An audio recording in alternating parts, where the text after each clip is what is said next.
that ambient dishwasher noise. How nice. This might be exciting if my air conditioning comes on, because the air vent is like right above me. So we'll see. We recently got our furnace replaced, and so it is incredibly loud, but very, very good at cooling the air down, and I like it. It's just, it's not easy for listening. So, almost done downloading again. I feel like I just did this.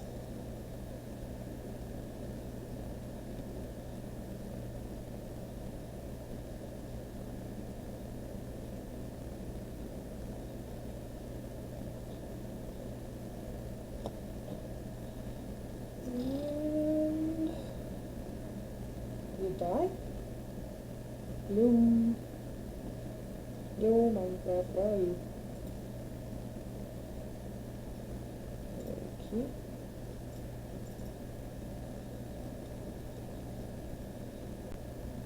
But wait, I don't need to launch it 50 times. Hold on. Alright. Well, something's happening.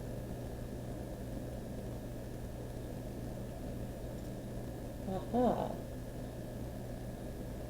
Very nice. Okay. I'm going to lose that, so I have more power. CPU for... Oh. And I don't know what I'm doing. Alright. Wow, I have not played on this for a long time. Let's make a new one. Now I'm going to do creative, and maybe we'll change that later. But for now, I just want to build for fun. So let's see. I'll call it Pixelcraft, because this is so pixely, but I love it. Cheats, yeah, sure. Data packs, my options, alright. And now we just wait for my incredibly slow computer. It's actually not nearly as slow as it used to be. I actually just replaced one of the parts, because it couldn't run. What was I playing for a while? No Man's Sky. Pardon me. Which is super fun, but Minecraft is my... Oh wow, this is an awful spawn point. Alrighty, I get to start on a beach with absolutely no wood, so no boat. Well, this wasn't optimal. Alright, here long, spoon. This should be fun. Get myself some ice. I don't know, can you tell?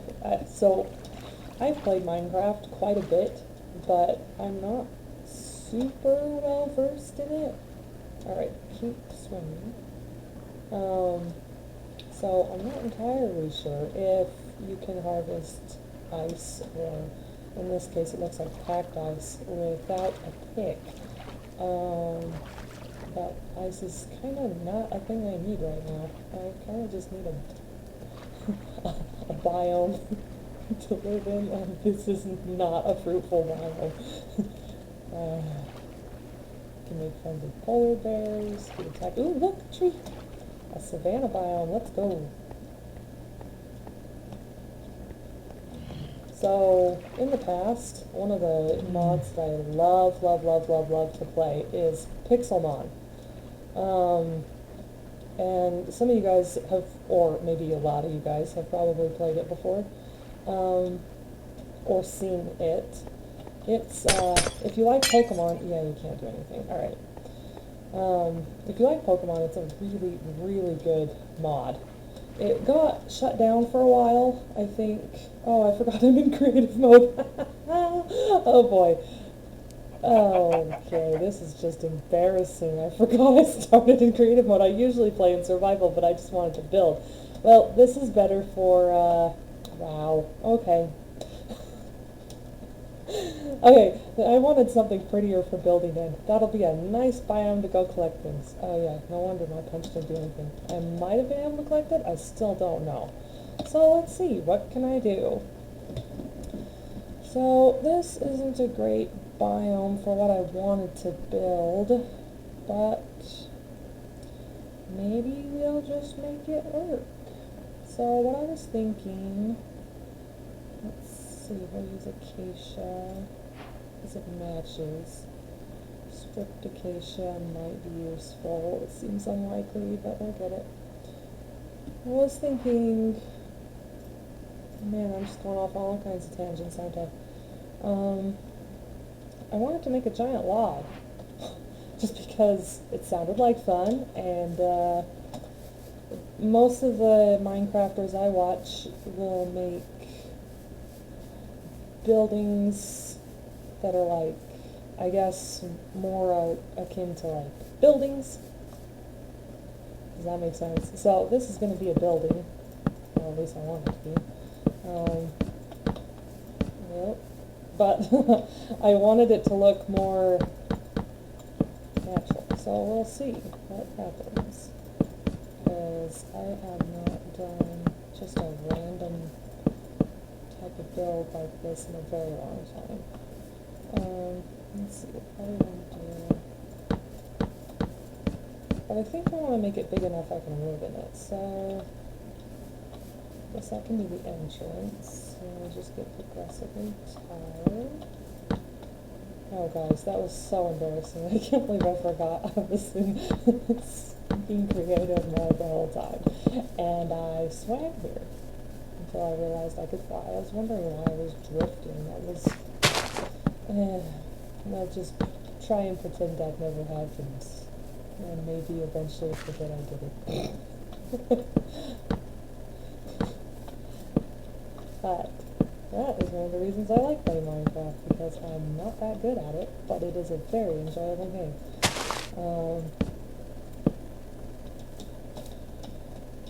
So yeah, anyway, most of the YouTubers I watch, that'll work for now. Just the popular guys. Particularly, I like watching Mumbo Jumbo and Greenland. And I watch Good Times with Scott too. I like his stuff. But obviously, wow, they are way better than I am. But I super enjoy watching the Hermitcraft series. I think that looks like such a fun server, and I know it's super like by invitation only, and probably for only the well-known good crafters out there. But yeah, it is a lot of fun to watch. If you haven't watched it, I'd be surprised if you play Minecraft and haven't heard of it, but it took me a while to learn about it. So if you haven't watched it, I totally recommend looking it up. I think my favorite, I'm acting like I'm in survival stuff. My favorite is probably Green, just because he's so relaxed and carefree. But I really like the other guys I talked about earlier also. Like Pascal. I'm just listing all the popular people. Okay, I don't like that shape. I think Stress is cool. False Symmetry. So, like, these are all like hermit crafters. They do a lot of, I'm sure they do other things too, but that's where I've been exposed to them. Yeah, let's get rid of that. Oop.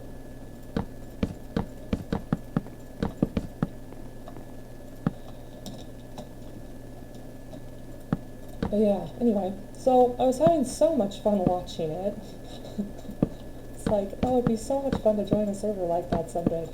And my husband was saying, you know, there are probably plenty of servers out there that are like it, and there might be, but Hermitcraft just seems to be, I don't know, a different quality. And again, I think it's just because they're really good at building and coming up with really creative ideas, which obviously I am struggling to do right now. But Yeah, it's a lot of fun to watch. I initially wasn't sure what to think about it because I would just like look at the thumbnail of the video and be like, what is this? I want more tutorial videos because those are fun. And then found quickly that it, no, not grass. That I guess I could have, like, I don't know, middle clicked the acacia wood. Alright, we have a log. I guess I'm snobby. Originally, when I like see something new that I'm unfamiliar with, I question its validity.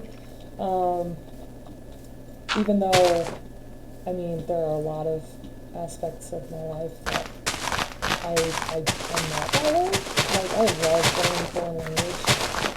It's one of the major hobbies that I have. Obviously, I like playing games. I'm not a professional by any means, but I love learning foreign languages, and I've been studying many extensively for years. It's interesting, the more I learn, how does the phrase go? The more I learn, the less I know. Because, seriously, I keep thinking, oh yeah, I'm kind of getting a handle on this. I think I'm more confident in being able to speak to my native friends, etc., about various things. And then I find more content, and I'm just like, yeah, I don't understand what's happening. Learning a language is so much fun, but it's crazy how inept I feel, even though I've gotten so much better than I used to be. It's crazy how much time and effort it takes to accumulate that knowledge that we grow up with in our native language. It is so much fun though, and if any of you guys out there watching this enjoy language, you should let me know in the comments, because seriously, I love talking about language. And my husband, fortunately, he learned a couple of languages. He learned French and Spanish. He speaks both quite proficiently. But none of my immediate family, like my siblings and my parents, my dad taught me a teeny bit of Spanish when I was a kid, but it was like 1 through 10, and my pronunciation is terrible, so I'm not even going to try. Because that's just embarrassing. I've already done enough embarrassing things on this playthrough already.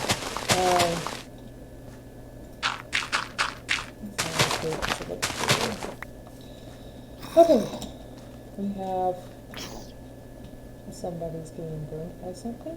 What am I hearing? Why are you getting burned? The sun is going down.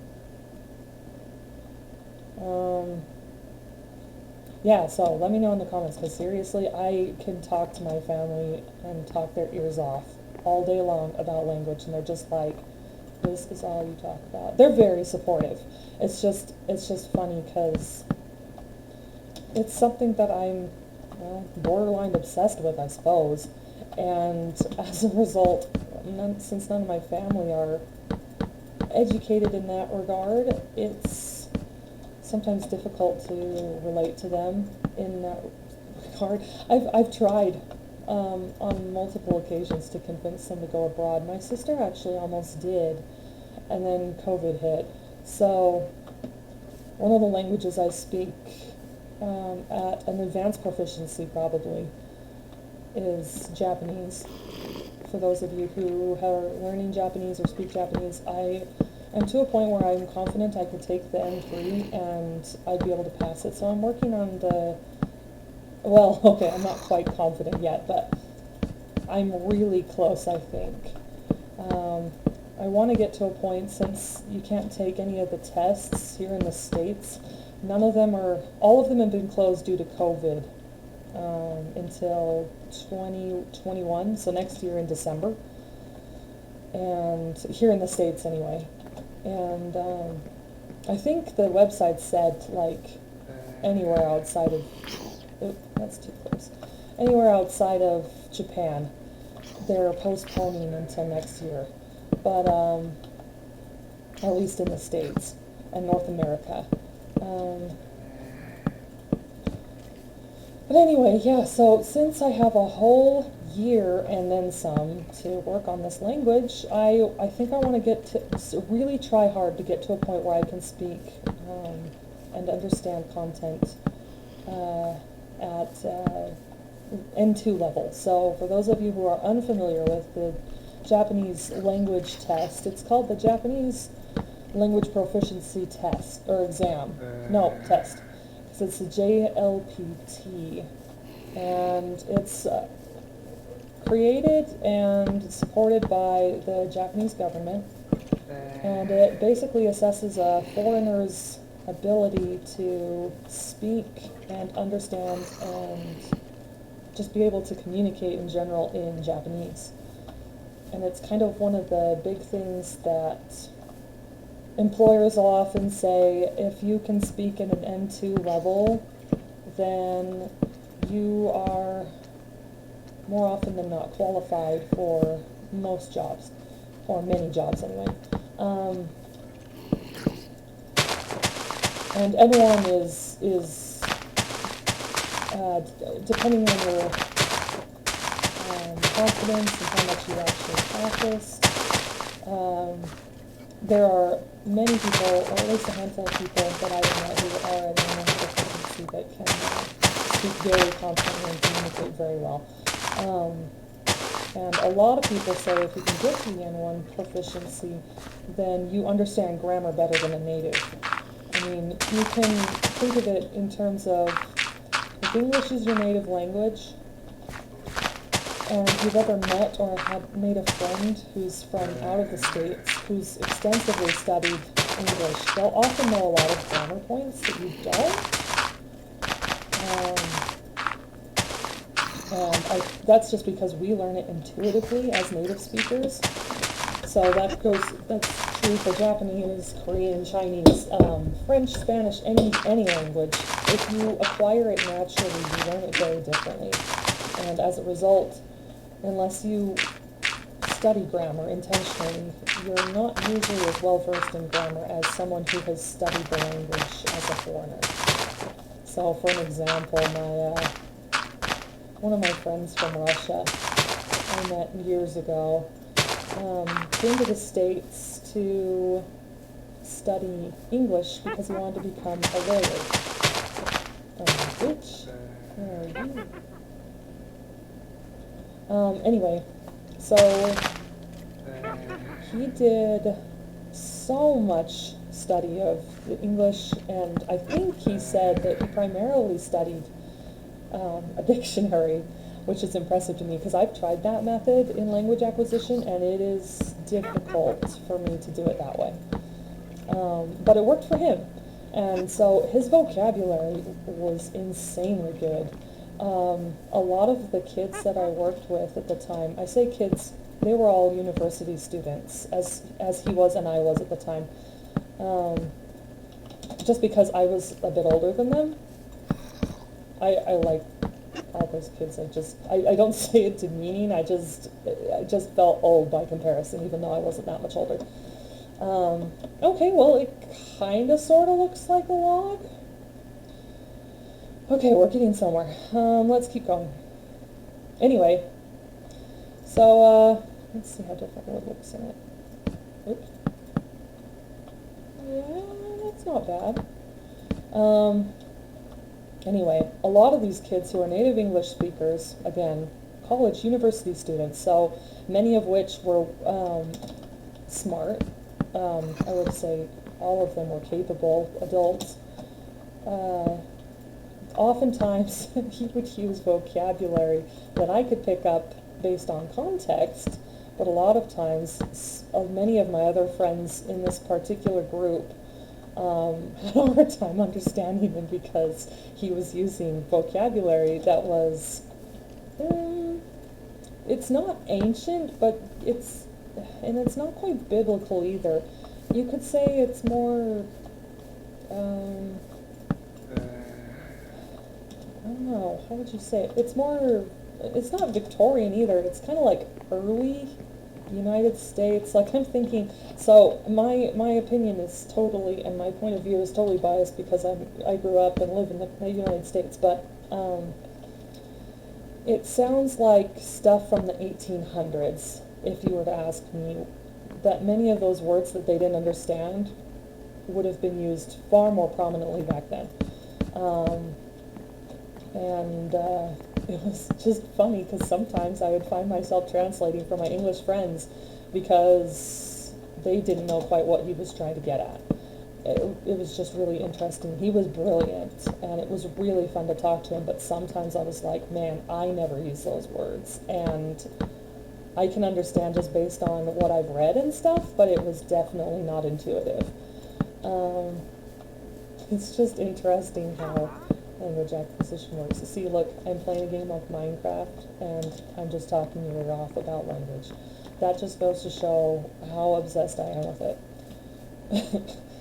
Anyway, I had mentioned that I had finally convinced one of my younger sisters to go abroad, and she was actually applying for the JET program. For those of you who don't know what the JET program is, it's teaching Japanese as a language assistant teacher. So you work with someone who teaches English in Japan, but who's a Japanese native, and you are their assistant, and you aid them in teaching English in their classes. And my sister had decided after she graduated she wanted to apply for that, and it was really shocking to me because I did not anticipate that, because I had been trying to get her to go abroad for years, just on like a study abroad. Seriously, if you guys are in either university or if you're way younger, because most of the kids who play this game are way younger than I am. If you guys have any interest on going to another country, if you get an opportunity usually you get opportunities starting in high school, depending on where you live, to do transfer experiences, etc. I'd highly recommend saving up or making a deal with your parents or something, trying to get to a point where you can fund the ability to go abroad, because it is an incredible experience, and it is so good for just kind of giving yourself the option to experience life in a different culture with a different point of view. I imagine you could get something somewhat similar if you even just did a transfer to like another state, if you're in like the States, or another province if you're in Canada. So I'm half Canadian, and according to the Canadian government, I am Canadian, just because I'm lucky that way. Canada rocks, and my mom rocks, and I like my dad too, but he's American. Not bashing on America, gotta love America. My husband's parents are, his dad was in the Air Force for a very long time, until he retired. And as a result, my husband is a hardcore, that is way too symmetrical. He's very hardcore American, as he says, or America. It's, I don't understand it, but he's lived all over the States. I have not. I've lived in multiple countries, which is super fun. I highly, highly recommend it. It does cost money, and it's not always easy. For those of you who have had the opportunity to travel and live abroad, you'll know that culture shock is a real thing. It's very interesting trying to adapt and try to become confident in a place that is, well, for lack of a better term, foreign, because that's what it is. Not even, I mean, even if you went somewhere, for example, if I went to the UK, I'm sure I would find that foreign too. As many friends as I've made who are from the UK or even Australia, they both speak English, but it's a different kind of English, because there are many words they use in either of those countries that we don't use here in the States. And Canada's the same way. There were a couple words I learned growing up that are specific to Canada, and I would use them sometimes with my American friends, because I lived here in the States, and they would look at me and say, do you mean this, or what are you trying to say? Like, for example, so in the States, we have the thing in the sink that breaks down your food, and that is called food disposal or garbage disposal. It depends on where you're from. But in Canada, it is very common, at least in Alberta, where a vast majority of my family is from. And British Columbia, at least the people I know, will use the word garburator. It sounds really funny to foreign ears, so like my friends who are just from the States and have had little contact with people from Canada. And anyway, so there were a few times where my friends thought it was absolutely the most hilarious word they had ever heard, and they thought it was nonsense. And it wasn't until way later, when I was older, I looked it up when the internet actually existed, if that gives you like an idea of how old I am. I'm still like Minecraft. But the internet didn't exist the way it does now when I was younger. I looked it up, and it turns out garburator is a common word, and it wasn't even a brand name, I don't think. Like, my grandma would call, here's another one, my grandma would call the couch a Chesterfield. When I looked that one up, it turns out it's a brand name. Okay, I think we're going to leave that for now. We'll come back to it later. I think I'm bored with it right now. And it's good to come back to things after you've had a moment to, like, we could add some little knots here and there.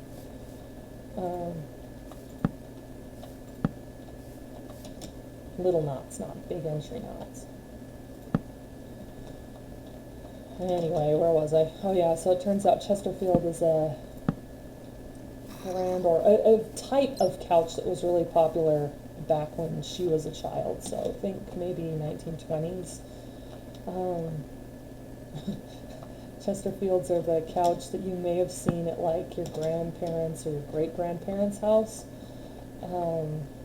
that have it kind of looks like a swirl where the armrest is, and then they usually have like some kind of draped fabric over the armrest, and it's real old at this point. But apparently that was called a Chesterfield. That was a particular brand, or not a brand, but a particular design, if you will, I guess, of a couch. And so my grandma would always call it a Chesterfield, and I got used to that one, but I don't think I ever picked that one up. I did pick up garburator.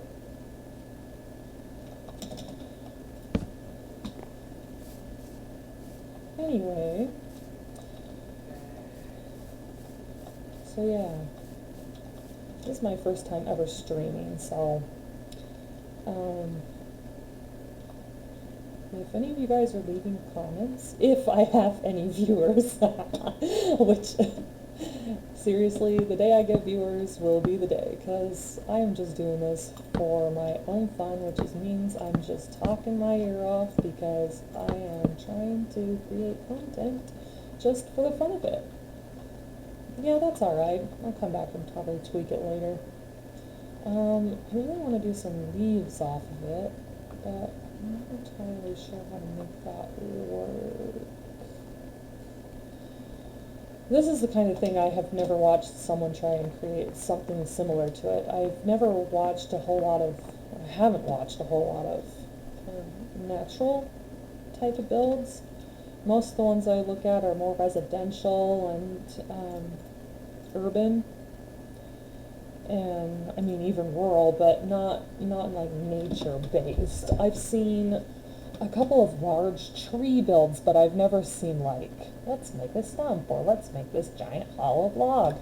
Ooh, I could put mulch in the pods or whatever it's called, coarse dirt. We could totally, let's see, dress up the inside of it, light it up a bit, so if I ever wanted to play survival and live in it, that it won't be inhabited. Oh, I didn't put it into the ground. Well, let's see, how can I do that? Maybe I'll transition it. I'll put some of it in the ground, some of it will be above ground, like it's rotting away. Okay, well, here it goes again. I think that's why a lot of people do this kind of stuff off camera and not live stream, because you have to do a lot of adjustments and modifications, etc. And some people find that really boring. But as far as I'm concerned, I just want to stream for fun, and this is what I want to do right now.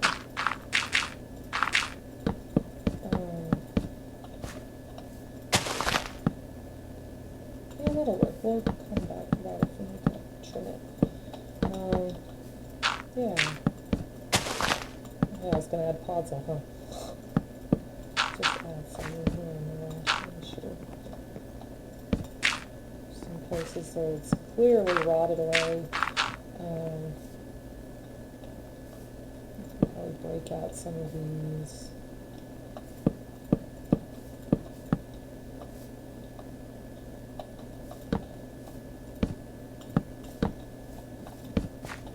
Yeah, that's starting to look good. Make it uneven on the ends. It doesn't have to be like perfectly symmetrical or even. Might be fun if it fell from over here, so we can put the roots in over here.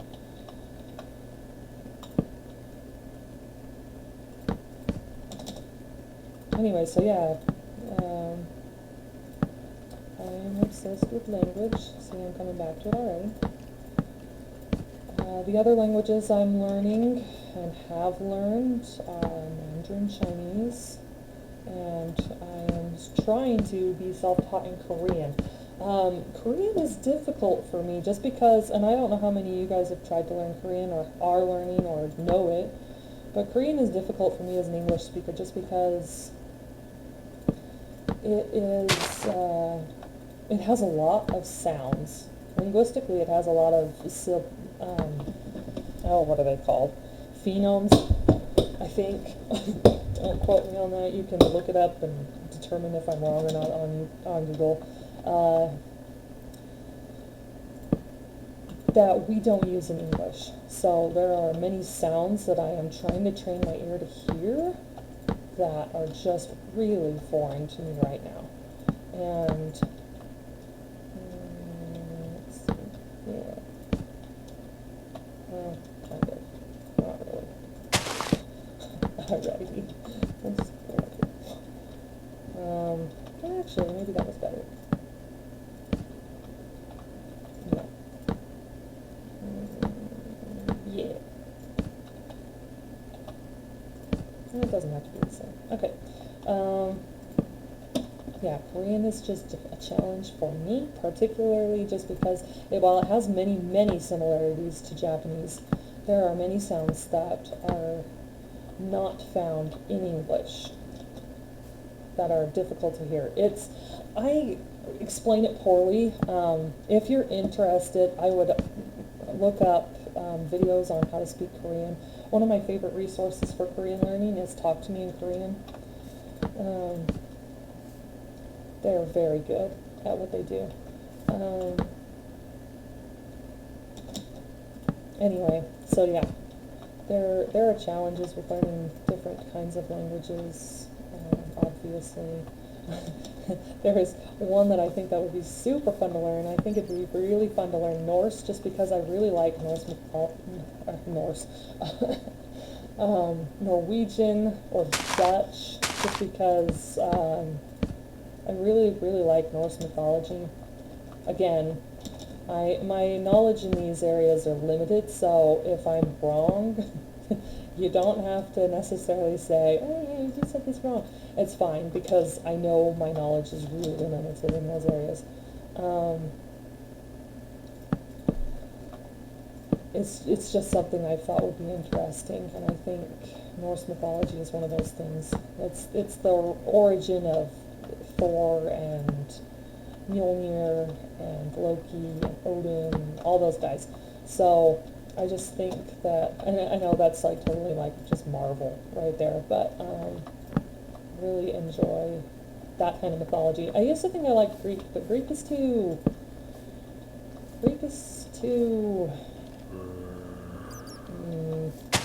I guess for me. I really like Greek sculpture and Roman sculpture. I know they're not the same thing, but there's something about Greek mythology that just rubs me the wrong way. And I think it's just because it's always like somebody has a problem with so and so and so and so. And I'm sure that's true in Norse mythology too, but I feel like the gods and the deities are way cooler in Norse mythology, but that's just my personal preference. So I think it'd be a lot of fun to learn that. Spanish would be terribly useful. My problem is I tried to take it when I was once upon a time in middle school, and I did all right until we got to conjugation, and then my brain was just like, nope. And so I kind of gave up on it. And not one of my prouder moments, but you know, life is about learning, and anyway, so it is not my forte. I'm no good at it. I know many more words than any of the other kids, my siblings or my parents, in Spanish. But my husband is fluent, and I am far from it.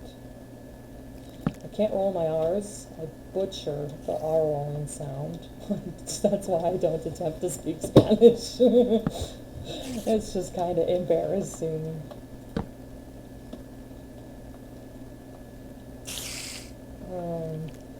I've learned a little bit of French, just because my husband understands and speaks quite a bit. It's a very pretty language, and I very much like it. I guess I have an affinity for Asian languages because that was what I first... Okay, it's okay. Go away. Oops. Look at you wrecking my dog. Look at me wrecking my dog while I try and hit you. Ooh, fancy netherite. Let's use it. Alright. I'm sorry, man. I like spiders in real life, but not in the Minecraft, especially at night. They just... Yeah, I don't like you either. Cute, but terrifying. Yeah, one of these days I gotta get myself a creeper plushie, because honestly I think they're adorable. I'd probably end up making it. For those of you who are new to my channel or haven't read my links, since I seriously haven't done a whole lot of customization yet, I draw. The thing I have linked at the bottom, can't put that, ooh, I can't put it there. I do draw a lot of dumb comics. Not a whole lot, I have some, but that's what the link is sent to. The link sends you to my Instagram that has all my dumb comics and stupid video game references, etc. Yeah, we're not going to do that. But yeah, I quite enjoy drawing, so, and I like creating 3D. I've done a number of three-dimensional things like rock carving and, okay.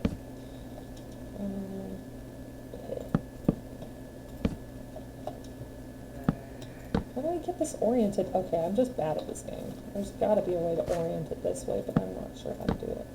Oh, just go back over here and add another block. Hello.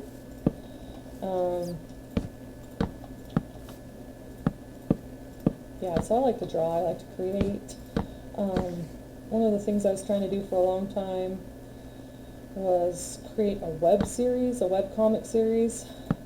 That is still a possibility for the future, but right now it's just, I'm having a really hard time. Just comic pages are so demanding. For those of you who have ever created a web comic series or have tried to create a comic series, you know how much work it takes to put into one comic page. It's like drawing a million illustrations for the sake of one page that people can read in like 2 minutes at most, unless you're like sitting there and admiring every single panel. It's really easy to just breeze through it in 20 seconds and say, okay, next page. But for the creator of the comic, it takes a very, very long time. Even if you're fast, it takes, I know some of the professional creators that I follow that make comic series, they, some of the fastest ones I know will still take one whole day. Okay, so you guys play Minecraft. You can relate it that way. You've seen a lot of creators' stuff where they make YouTube content, etc., and they do time lapses. You can think of a comic page as a time lapse. It is very similar, just because it takes a lot of time, but it's viewed in moments, and it doesn't take long at all for the viewer to see everything that the person took hours to do. Comic pages are the same way. At least if you're doing something more like a graphic novel, which was kind of what I was thinking I wanted to do for mine. More like webtoons layout or Tapastic, just because that's the way people are usually posting comics online now, is in that long format. But even still, that is a lot of panels and a lot of pictures for one page. And the way I wanted to do it, I didn't want to copy and paste a million of the same pictures, which works for a lot of series, and they make it look good and they make it work. But for mine, it was more going to be like an action type series. Series would have been more akin to, ooh, let's not do that. No, stop. Oh, cross skirt. No, that's fine. We'll do that. We don't want any of that.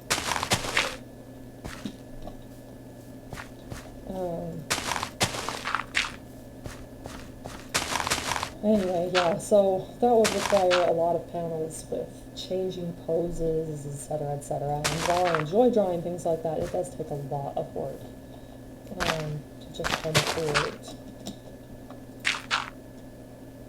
that kind of illustration when you have to draw like 50 of them. Or even if you think, like, for those of you who have read like Marvel comics or Japanese comics, you're going to have a lot of, you can have maybe 7 at most panels in a page, unless you do a 2-page spread. But in most cases, it's still a lot of work. Even if you omit backgrounds, it's still a lot of character drawing, etc., etc. It's a lot of fun, but it does take a lot of time. And so I think that time was one of the biggest things that held me back, because I like to do things like this. I like to create new things and do things that could come across to other people who aren't into gaming as a waste of time, but I find it a way to relax and unwind. A lot of people find drawing the same way, but for me, trying to keep up with like a posting schedule and things like that, it tended to get a little daunting. I have a history of being quite a perfectionist in many aspects of my life, and as a result, it is hard for me to tell myself it's okay to not do all of this all at once. And so that was one of the things that I struggled with in trying to adapt in learning how to draw and create a comic series.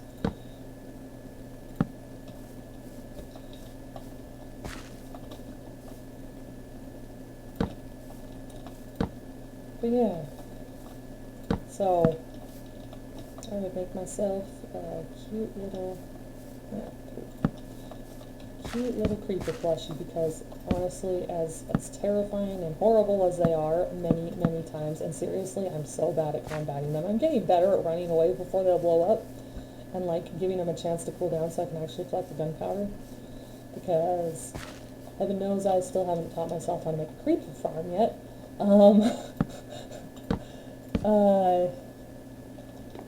They are still, I'll be in a cave and I'll be digging around, and then one will show up behind me and I'll freak out. So yeah, creepers are cute, but I am so bad dealing with them. Yeah, no one's gonna see that piece under the ground, but you know, it gives me a little sense of completion. Alright, we have something of a log coming on. I kind of wish, and I know this doesn't exist because that would look stupid, but if we had, I don't know, log stairs, that'd be neat. In fact, what are our stair options? Wow, if I could spell.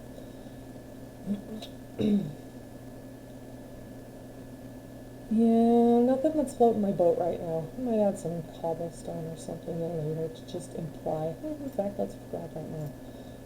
Just imply some rock buildup, etc. Get some more cobble, mossy cobble. I like mossy cobble. Put that away. The Stone Age, yes, I have made that achievement by stealing it.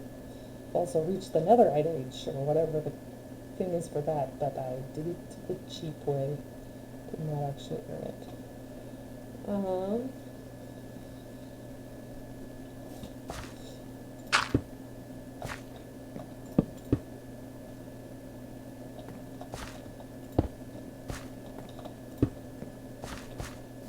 Yeah, that kind of works.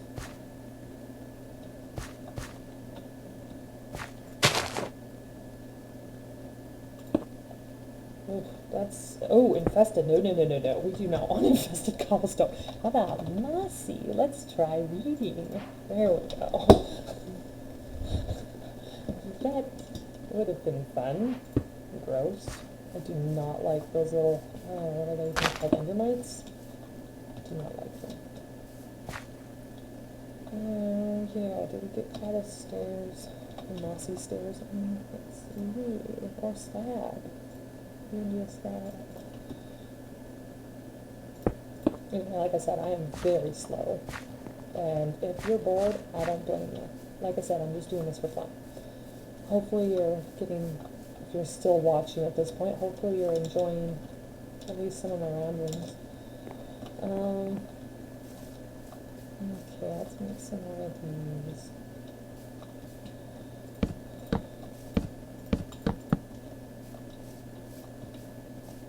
And honestly, if people seriously start watching, and that would be cool, but if they do, if you guys have questions and stuff and just want to chat, I love chatting. My husband isn't a particularly social butterfly, so having someone to talk to who I don't have to talk to forever because I'm not that social.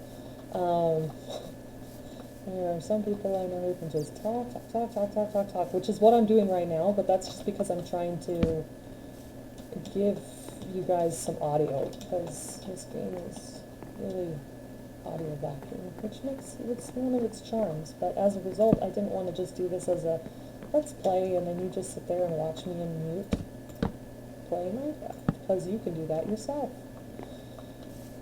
I think people usually look at content because they want to see someone else do something, and oftentimes they want to hear what that other person is thinking and his experience, etc.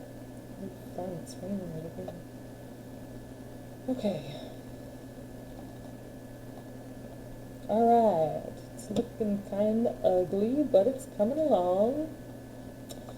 Let's add some branches and stuff.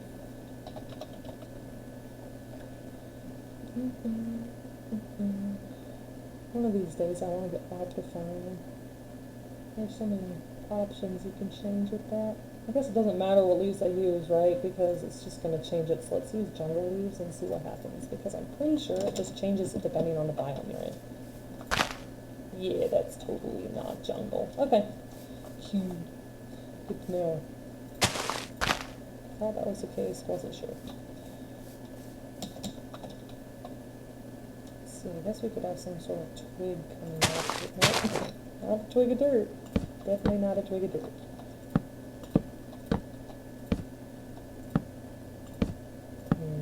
Yeah. Maybe part of it is still growing just because living things tend to survive. Well, at least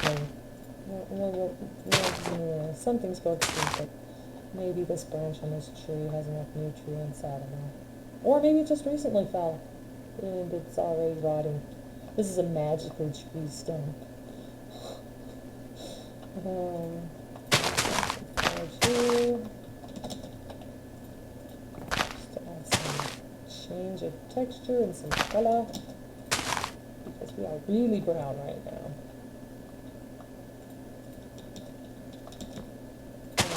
These here. Just slapping off the edges. Sorry if my keyboard is super loud. I have my mic right next to my keyboard, just because I haven't found a good spot for it yet.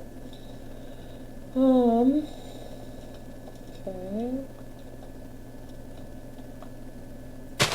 And nub it, because some stuff coming off of it. Not all that, just some.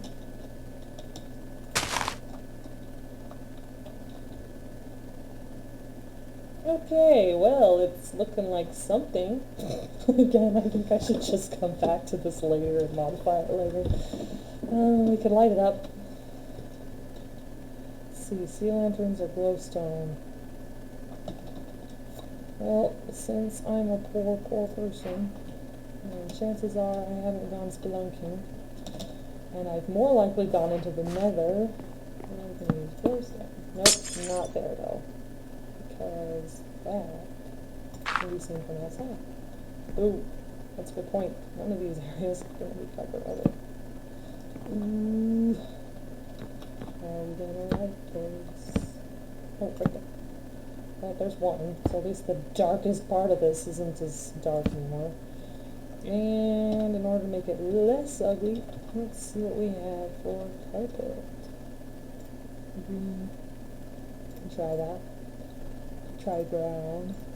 I'm not sure what'll work here. Maybe gray. I highly doubt the gray will work, but you know, we may as well get the option out. See? Yeah, it looks alright. Okay. It looks less alright. Yeah, actually, gray works quite well with acacia. I forget how acacia is, so this is acacia, right?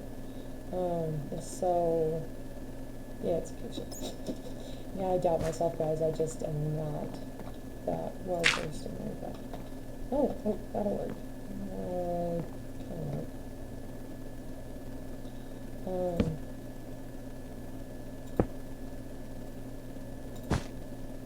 Yeah, that doesn't look too bad.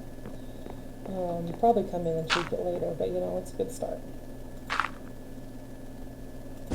Nope. We don't want carpet down there.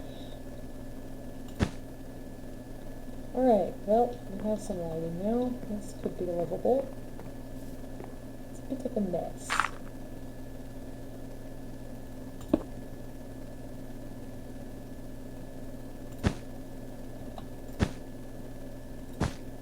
Yeah, gray it is. Okay, it's the gray. I doubted the gray used. Alrighty then. I could try the dark gray and see how that works. Might be a little too dark. But you know, I also thought the gray wouldn't work, so I'll come back to it.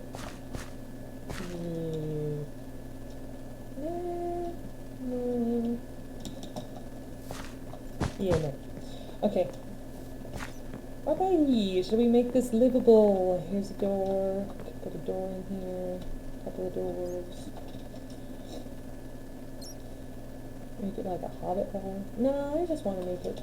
If I was actually playing survival, I'd totally make this livable. But for now, I just want to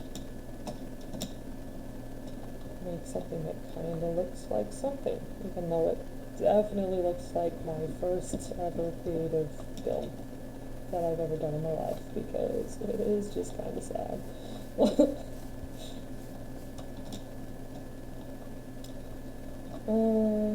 Well, this is fun. Let's see. I think I'm spawning up here. Oh. The magic of carpets. I just spawn proof it. No, we don't need to spawn proof it because I'm not living in it. Alright. Okay, what are you going to do now? Come back to that later. That would work. Sorry, I hadn't planned this far in advance. I'm gonna get tired of screaming. It's really fun to play this game. I forget how consuming it can become. Seagull. Seagrass. I don't know if that can live on land, but you know. Ooh, dead bush. I forgot about you. That could be maybe useful. It looks very bad. Oh. Of course, can I force its placement? Nope. Oh, darn. Sea pickle? Oh, ooh, that's a fun one. I think this will work quite well. Ooh, this makes such gnarly noises. Oh, that's exciting. Just goes to show how often I've used seed pickles in builds. Get on the side? Oh, done. Done.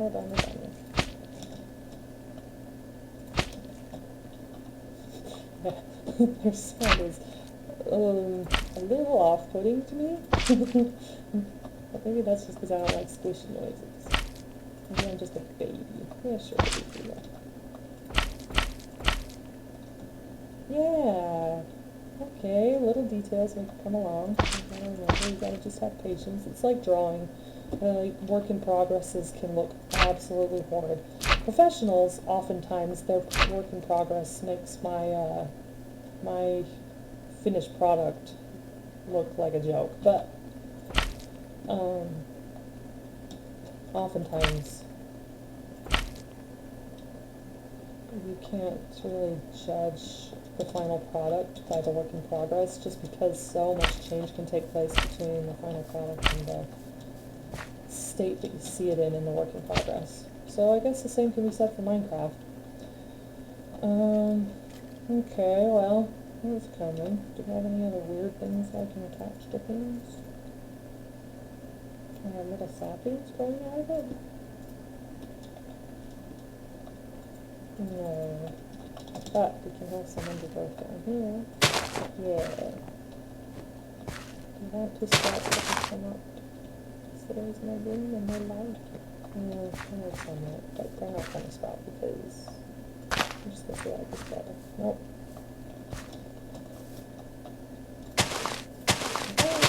Well, I guess it could go there. I like that. Probably it won't shoot up, and I guess we could make one that could grow and see if they'll grow with a block next to it. See if that'll grow, and in fact, I used to have cornmeal, and then I ended up just manually planting grass like a genius. Die. I don't think so. Okay. That worked. Spawned right in my face. Hey, that's not bad. Too bad you can't make like juvenile. So of the other games I sometimes play,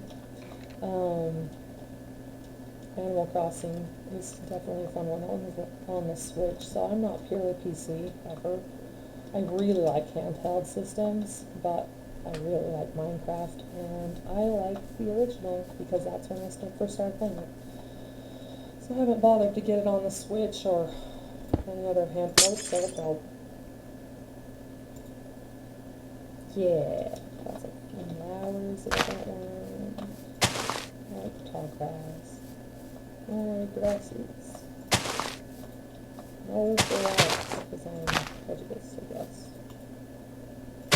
I like flowers in many things, but this is not the one that I want them for. This is too dry of a setting. I wonder... yeah, obviously I didn't plan that far in advance. I like savanna biomes for discovering, but they are not my favorite place to habitat? To put a habitat in. Ooh! Wow! My spawn was so close to a village. I've never been that close spawn to a village. Oh, and it's probably a disaster in here because I've been right next to it the whole time. Oh, right to my house. Yeah, this could be a fun project. Come over here and modify the villagers' houses. Oh, cute, I've never seen banners on the house. So I've seen some of the newer changes, guys. I haven't. There was quite a time where I didn't play Minecraft for quite a while, so I missed a number of updates. And I'm pretty sure I started playing a bit after Village and Pillage, and as a result, I never saw many of the things that can happen in town generations. So, oh look, there we have a guy. Don't die. Oh, he's gone down. There you go, bro. That means somebody lives here, in theory, or they've already died. Oh, hello. So I'll leave him alone and bug him out. That's a mod that I think is absolutely hilarious. Hello, hello. Okay, it would get annoying after a while, but watching all the villagers go, hello, it's actually kind of cool. If I needed stuff, this would be a good place to loot. Need some fleas. I just like seeing what they have spawned. Treasure hunting is one of my favorite parts of survival. Even if looting a village gives you very limited results, I think it's fun.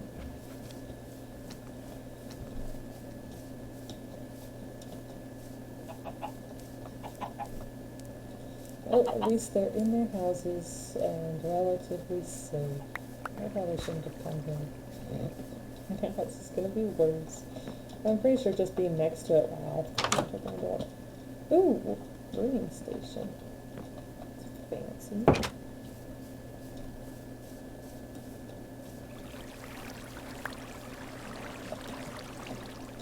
Let's see, so I don't think I'm ooh. Tall grass in your box. Now that's a fun one. Watermelons. Oh, they are fine. At least I haven't seen it yet. Oh, I'm not paying attention. Yeah, they kind of have some farmland. Just not like the billions and billions of rows of beets that you usually find, or at least you used to find. I don't know how it is anymore after the update, but good times. Oh, I've lost my original location. Oh, so good. Oh, there we go. Probably should take down the coordinates. At least screenshot it. Let's see. That is not screenshot. Wait, come back. No, I turned off the interface. Oh, that worked. Nope. Nope. Yeah, there we go. Okay, well, there's some coordinates. That was fun. Oh, and then I back out of the game. Here, come back. Oh, look, I have a person watching me? Is it me? I don't think I can watch my own. Hello! Sorry I haven't acknowledged your presence earlier. Nice to see you. Okay, we'll go back to the game now. Hello, viewer. I am still extremely new to Twitch, so I haven't watched a whole lot of live streams on Twitch, so I'm not super familiar with the interface and how to see information, etc. So if your name is somewhere and I should be able to see it, I have not yet, because I am not that cool. Alright. Nope. Okay, well, I'd say I've beaten this horse to death about 50 times, so let's move on to something more interesting, like a new thing. That is also a thing that I have a challenge with in life, in general. It's just being committed to something. Commitment in my personal relationships and stuff like that is really easy for me, but when it comes to, like, well, see, and I'm really committed to jobs too, once I have them. If I'm employed by someone, I'm very committed to that job. I think the thing that I have a hard time doing is finding like a hobby that I want to stay attached to for forever. Like drawing, for example. I'll draw very intensely for quite a good period of time, and then, like I said, I'll have periods of time where I doubt myself and I think, oh, this takes way too much effort and I feel like I'm just bad or not as good at it as I wish I was. And as a result, I won't stay hyper-focused on that thing. So there are a lot of content creators, like, I'm thinking particularly like artists, because that's the thing I've been doing the longest, that will create and keep updating on a regular basis, and they're really good at just keeping really solid to what they've said. Hey, this is what I like to do, and this is what you're watching me for, etc. And I've tried to do that with a number of things, particularly drawing, like comics or just like art in general. But never really been a huge fan artist. You know how a lot of people, do fan art of their favorite creators or their favorite creators' stuff, so like TV shows, etc. I've only more recently started doing that, and it's not even like fully committed, full drawings like I do for my own crap. It's like, oh, I can draw an ugly comic of this. Like if you go look at my Instagram ever, I have the link on my Twitch. Anyway, if you go look at that, that'll give you an example of kind of the quality of stuff that I do for the current fan art that I've been producing. It's just really, really minimal and supposed to be like kind of crappy looking because I'm just trying to produce, and I don't really care that it looks like perfectly finished, etc. because I just want to get the joke across. Or at least the joke I think is a joke. Because I'm so funny.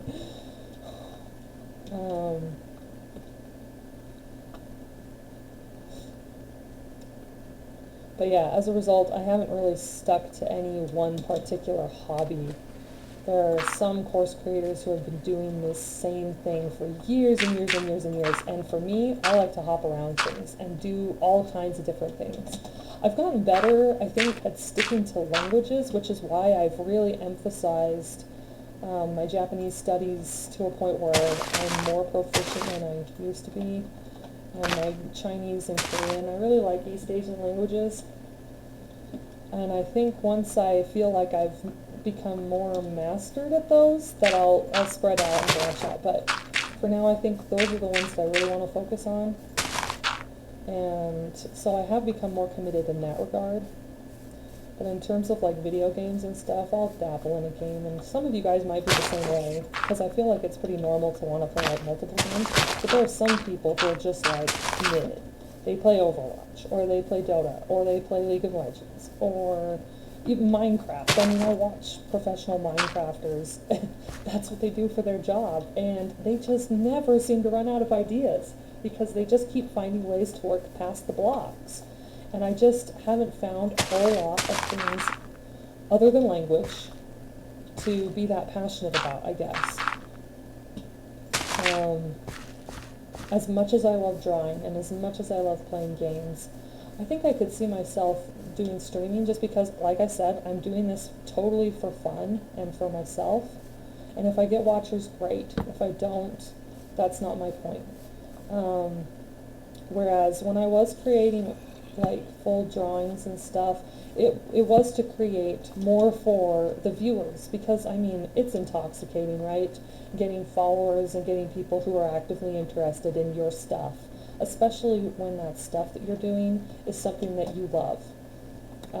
And for some people, that's like doing fan art, and I think fan art is one of the easiest things to do in terms of like making an art blog that's successful. Okay. I can't spell. Oh, it's pickle, not sea cucumber. Okay.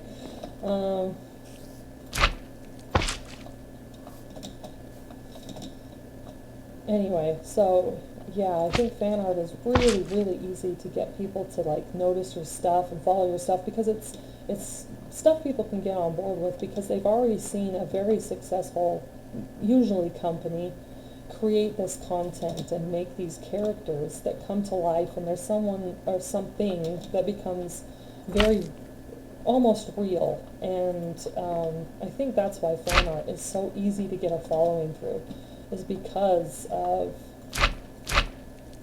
that the story has already been created, the characters already been created, and as a result the people love the characters. And they can get behind more content of that character. That's what fan art is just additional content and more stuff to feed your desire to have more story, I guess, about that character that you really like. But I've never been able to get really into doing fan art myself. I mean, I think it's fun to do comics and stuff, stupid things about video games, but not like full-blown, beautiful canvas art of like a Disney character, for example. And I know some people are very, very successful in that front. But that's never been something I could really get around. And, you know, to each his own. I think it's really cool that someone can be that passionate about something like that, but for me it's just not my cup. I think it's fun to do sometimes, but it's definitely not what I want to invest my time in. I'd rather play games like this. And again, on the same token, I like jumping between games. So I'll play stupid games from way back when I was a kid. If this gives you any idea of how old I am. One of my favorite games as a kid was Warcraft 2. That was before Worldcraft. There I go again. Warcraft 3, and way before World of Warcraft. Any of you old geezers out there like me, or those of you who are older than me, would probably know of this game if you were into gaming back then. I could still remember some of the quotes, like the peasants going, "Yes, my lord. Stop rocking the boat. You're making me seasick." And then the or the Cyclopses would fart or burp and then say, "Oh, I think they burped," and they'd say, "He did it." "No, he did it," because it was a two-headed Cyclops. And then they'd fart and then they'd both laugh. Yeah, so that was one of my favorite games growing up, and then I loved Heroes of Might and Magic, particularly 2 and 3. And, man, this is just dating me, isn't it? Any of you young kids who are watching this are just like, what is she going on about? Let's see, Heroes of Might and Magic. I really liked, okay, I think I want to landscape some more. I really liked Might and Magic 7. That was similar to Heroes of Might and Magic, but it was more kind of first-person RPG-ish, turn-based. I mean, all of their stuff seemed to be turn-based. I've never played any of the new ones or the newer ones of either of those series just because I'm boring and I like the old crap that I used to play. And so I'll just get the old versions and play those. I'd probably be right at home playing ROMs of games that I used to play on the PC. Stuff on handhelds like Pokemon and stuff like that. I love Pokemon. I've played Pokemon a number of times. I've played all of the main series. I haven't ever gotten into the Monster Hunter is a totally different thing. I haven't ever really gotten into the Pokemon Dungeon. I did get the demo for the Switch version, but didn't really get very far in that. I thought it was cute, and I think it would be something that I could learn to like, but I just like the generic formula Pokemon games. My brother and I started playing them, really enjoying them once Gen 3 came out, which is Ruby and Sapphire, and Emerald. Just because that's when competitive battling actually started becoming more of a thing. You could have two Pokemon battles, the double battles, whatever. It's been a while since I played Pokemon. We'd Eevee train, and I don't remember if we figured out how to get IVs at that point. I think the only time I started actually doing IVs was in Gen 5, in Black and White, just because that's when I could actually start finding tutorials and stuff, and that's when I actually started doing that kind of thing. Hatching for IVs, and I don't know, some of you guys probably just do like a surface fill, and there is just something about leaving it to be blown to high heaven by creepers that just rubs me the wrong way. I just think, no, I'd rather fill it in and make it look like it was generated that way, because for one, I feel like it's more complete, and I know that it's not just hollow inside. Whereas if I just put a wall up, I would know and it would come to me that I was cheap and I just tried to say, here's a wall, and like for example, if I just put this wall here and there was a big gap behind it, I would hate that. So I'm going to go in and fill every single stupid block. My husband is the complete opposite. He's totally up for facades. He just likes things to look pretty. He doesn't care if they're functional or, I mean, well, that's not necessarily true. Anyway, I tend to fill in holes while he tends to not fill in holes. But that's just because I like to know that it's nice and solid inside and it could feasibly have generated that way. Probably that's just what it boils down to. I take it back and it goes back. Okay, that's cute. Ish. Not quite natural looking, but whatever. That's alright. Yeah, so I play old games. I play lots and lots of handhelds. Get me started on the stuff that I played on handheld. I played a number of the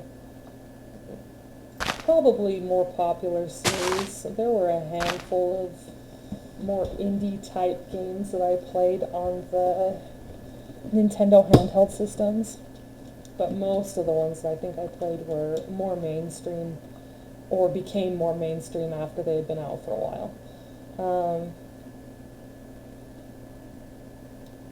But yeah. Sorry if anyone is still watching, and if you're chatting, I'm not entirely sure how to see chat.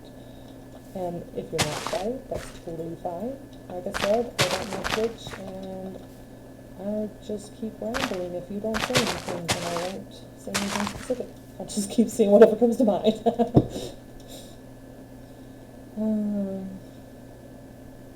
Okay, well, oh, we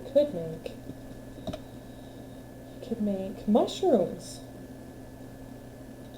out of mushroom blocks. Yeah, but I kind of want to make a mushroom out of not mushroom. Because giant mushrooms generate out of mushroom. So let's just make it out of maybe some wool. Let's spell correctly. We want red, maybe some white. What other colors do mushrooms come in? Yellow. We'll just make some fungus. Fungus Among Us. Speaking of Among Us, that one is so viral right now. I haven't watched any plays, but I did try it the other day because my sister really wanted me to play it with her and her husband. And they convinced me to play with them, and for how devious the game concept is, I mean, it's like Mafia and Werewolf, right? But for how devious it is, the art is really cute, and it kind of reminds me of things like, I don't know if any of you guys know Battle Block Theater or Castle Crashers. Those were like Flash games that were developed. I first saw them on Xbox, but they were probably on, Xbox 360 probably, yeah. But they've probably been on all systems. I know they were released on Steam. Let's see. Green mushrooms are boring. Brown are alright. Yeah, let's do those for now.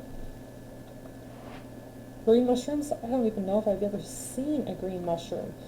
And they probably wouldn't be boring. I don't know what my problem is. I think it's just because I just put all these leaf blocks in, and there's lots of grass, and so what I need is different color. Brown isn't particularly helpful, but maybe we can do some little, really mushrooms. I don't know, I was thinking let's make a giant mushroom. We'll get to that. I guess we're not going to have a million different colors in the same area, but you could. These mushrooms that grow on the side of things and jut off the edge remind me of Skyrim, but Oblivion and Morrowind, because those were the ones I played. Collecting them for alchemy ingredients and then eating them and getting sick. Or getting their bonus. I don't remember what they did. It's been so long. I'm like a dated old lady playing video games. That's half the fun. It's fun to watch somebody who is far more incompetent than you and your peers playing video games. So maybe there's some value in this. I don't know. Maybe that's why someone is watching right now.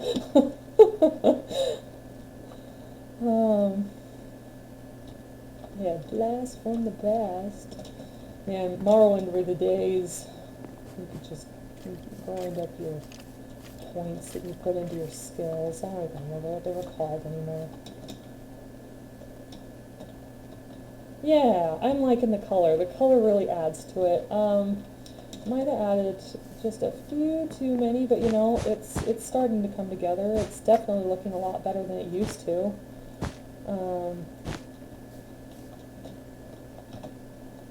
Yeah, let's try something like that for now.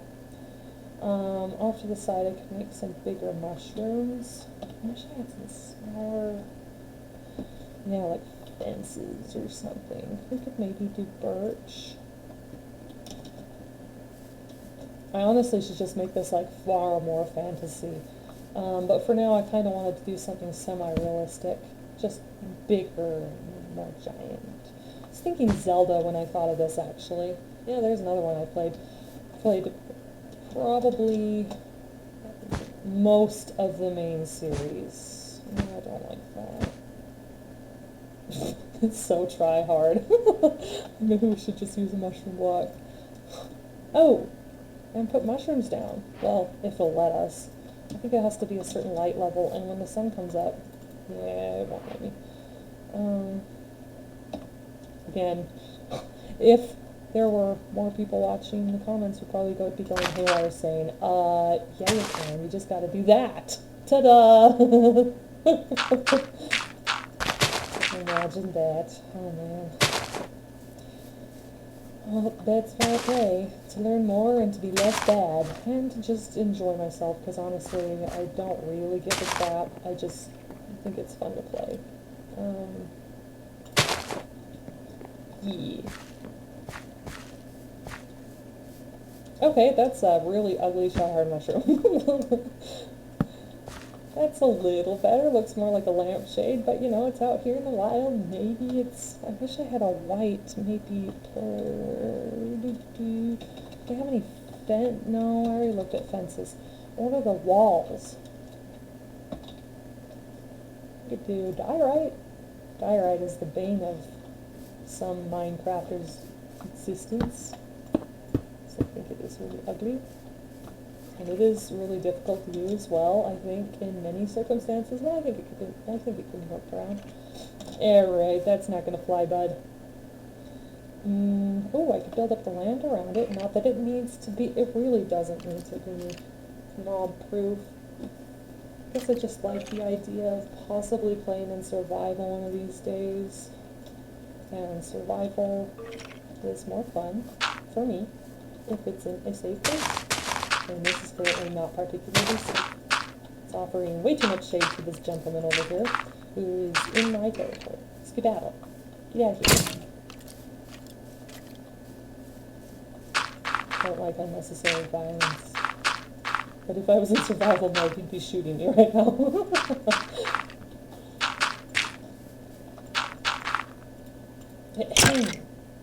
Get out!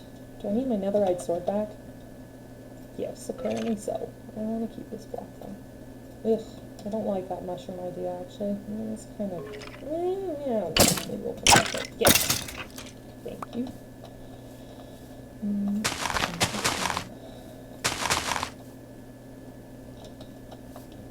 I think some of the stuff can be falling away, but I don't want to...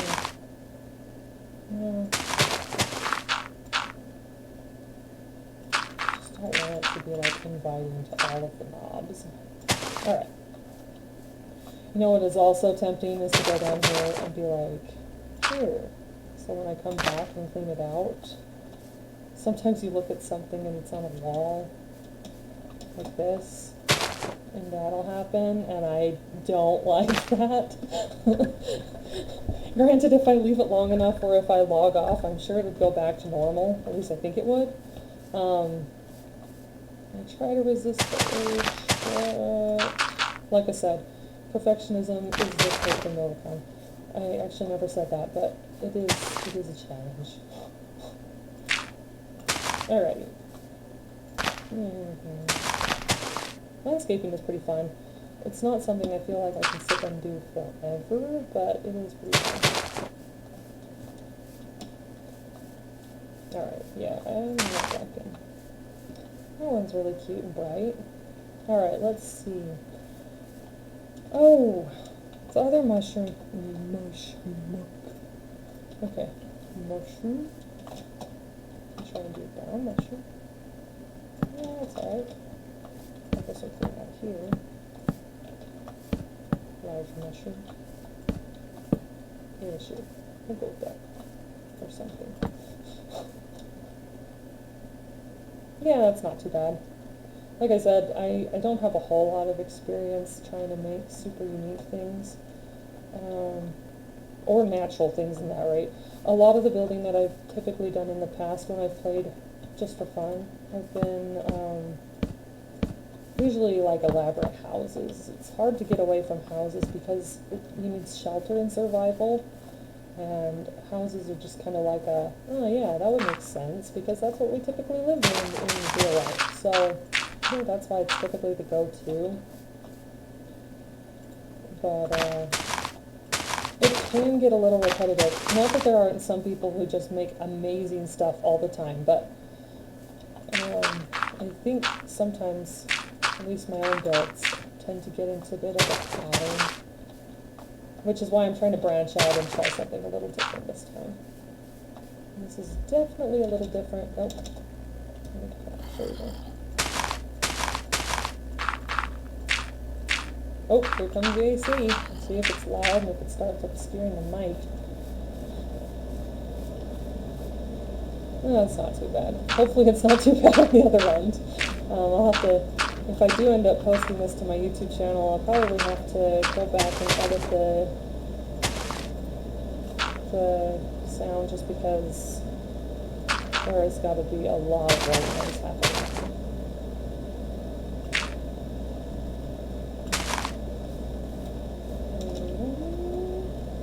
Yeah. I like it a little better that way. And then this part can be hanging off, that's fine. I like that. More if it is actually rotted into the earth. And I don't like this. Let's add more console. Yeah, I like console. Console's a nice color.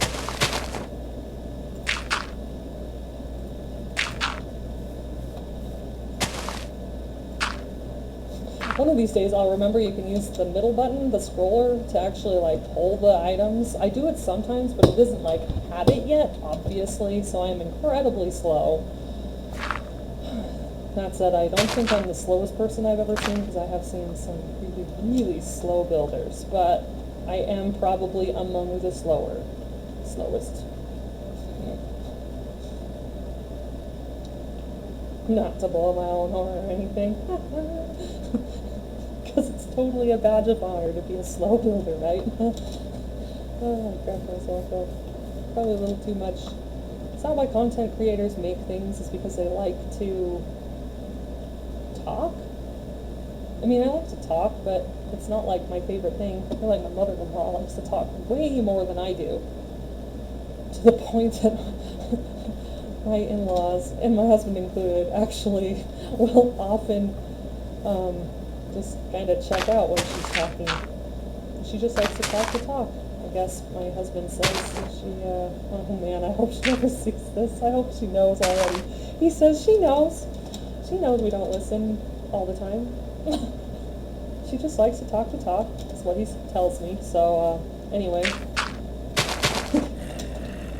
Could be the case, might not be the case. I kind of feel guilty for ratting him out. He sometimes zones me out though, sometimes. And I don't even talk that much, but there'll be some times where I do ramble, because I do. Sometimes I ramble, just because sometimes I find it difficult to articulate what I'm thinking. But as a result, sometimes he'll just check out and say, "What are you going on about? Excuse me? It is rude." And No, he's a pretty good guy. He's very good to me. He takes good care of me. Obviously, he thinks it would be a great idea if I tried streaming because I thought it sounded fun, and he said, okay, you should try it. He's very supportive.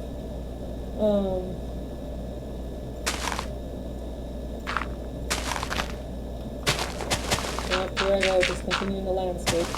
What was I saying? I wanted to maybe do a giant mushroom, so, well, maybe we should try the diorite again. I guess we could do birch logs. That probably won't look anything right.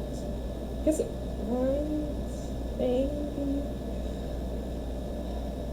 Cords, bone blocks. The problem is all of those are like blocks. What I'm looking for is something more akin to a fence. A wall is a smidge thick, but there's nothing in between a wall and a fence, and I think I'm just being picky at this point. That's why I like watching professional creators, because they're so good at adapting and using the blocks in ways that I don't think of. Oh, like white concrete powder. Concrete can be really useful too, but like I said, it's still a block. And I kind of want something thinner than a block. I guess I could try putting dead coral up here. I don't know if you can put dead coral on just anything. Oh, you can. How lovely. So many of you are probably like, well, duh. Let's see.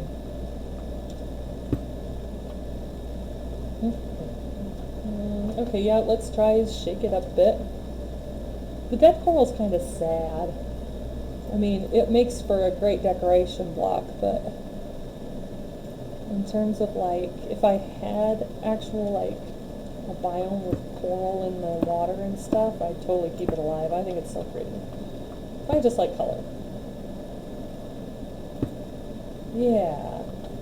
Now it's starting to look like a forest, but I break it up and put them out a little different, maybe not too repetitive. Probably not. Ooh, I like that one. There's at least some here and there. Oh, that's on the same row. Yeah, that's not bad. Then it kind of looks like something is growing or grew, existed at once upon a time. Yeah, seriously, I gotta do a more, that's what I should do. I want to do a more fantasy vibe, but for now, this is actually a good start. I think I can't go too crazy right off the bat because I don't want to overwhelm myself, so, you know, give and take. Win-win-win. Maybe win, maybe lose.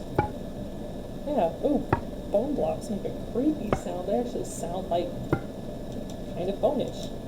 Like if a bone was exposed. Ooh, gross. Oh, no, that's not gonna work. As cool as that would be, I'm gonna get the wool. Oh yeah, why stick to red? I can be colorful now if I want to be. I can make whatever the crap I want. This is Minecraft, right? Okay, I do want this one to be symmetrical anyway. They don't all have to be because that would be brown, but for now, that's good. Oh, ow. Alright, and then we'll do an overhang of, no, I decided I wanted to be more magical, so let's see. Yeah, one of these days I will go and find the command to change the biome, because, if that even exists, just because I like the savanna biome, but not to live in it, and it certainly isn't, it doesn't seem particularly conducive to a fantasy, colorful world, does it? It's a little dry. Do teal, maybe light blue, maybe not bone, let's see, pink. Let's start a little more tame and just go with some of these colors first. Yeah, I think I want teal.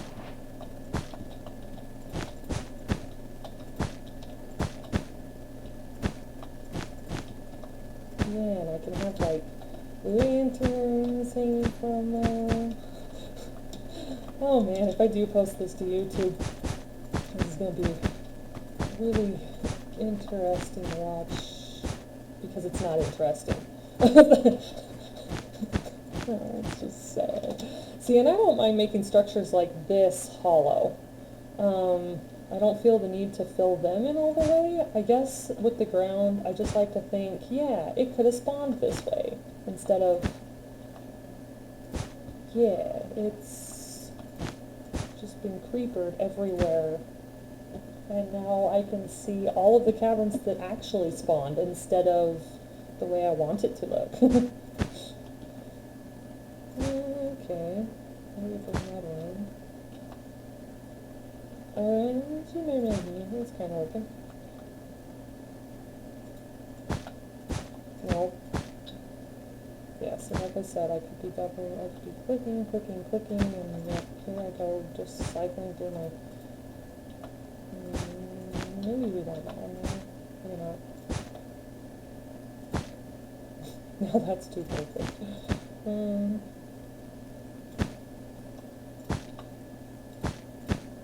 But yeah. I don't mind leaving these open. Now, granted, if I did ever play, let's try riding the torch. Ooh, that could be more fun.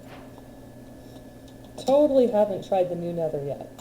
I think I did for like 2 seconds, but because my husband hasn't been playing Minecraft for a long time, I kind of wanted to wait for him, but if I keep doing what I'm doing right now, that's quickly going to become not the case. It's alright, I don't love this shape, but it's kind of hard to make something this small, that round. It is Minecraft after all.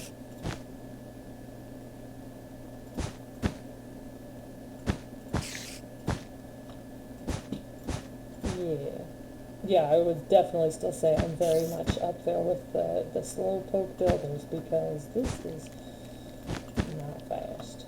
Not fast at all. Because it's just probably cringing in pain as I scroll through my mouse button every time. I honestly don't know what's faster for me at this point, because I feel like it would take, I don't know. When I go to my middle mouse button, sometimes I just become the uncoordinated game player I am, and forget that I'm on the middle button, so I'm going to keep clicking the middle button instead of changing to this one, for example. Yeah, see, there I go again. Even though I still switch to the middle button when I need to scroll. I don't know what the problem is. Maybe it's just because when I use the internet, that's all I use the middle button for. I never click it because I don't have it assigned to do anything. So anytime I'm using it in any other part of my life, that's what's happening. Let's see. Sold. Let's see what's available. Ooh, lanterns. Ooh, this could be really cute. Yeah, I've seen footage of the play in the nether, and the new nether biomes are so cool, and I really, really like the addition they made to the game. Don't love it. These could look really cute, but I think the problem is this is a little too big. I think I'm just going to put the lighting up in here and figure out what to do with that. Oh. Hey, look, I did it. Just need to remember to use it more often, and then it'll become faster. Light is not helpful. How about, okay, I'm going to go ugly glowstones. I know so many people think glowstone is really ugly, and it is quite strong in its texture, but I don't absolutely hate it. I think it looks better covered up, but for a long time I would use it bare, and I guess back then I was using a texture pack, and that did make it look a lot better. So let's do sea lanterns, even though I am poor and I wouldn't have these in survival yet. They're just so cute, and I like the color, and the color looks way better than glowstone would. Okay, well, it's a good attempt. A plus for effort, maybe an A. Don't want to see that on that side. Unless I'm directly under it, I don't mind. But I feel like kind of don't want to see it from laser writing. And if that's not, yeah, that's better. Alright, now we just need some more spots. So this is a spotted mushroom. Even though not all mushrooms and very, very few mushroom species actually are spotted, this one is a spotted species. There we go.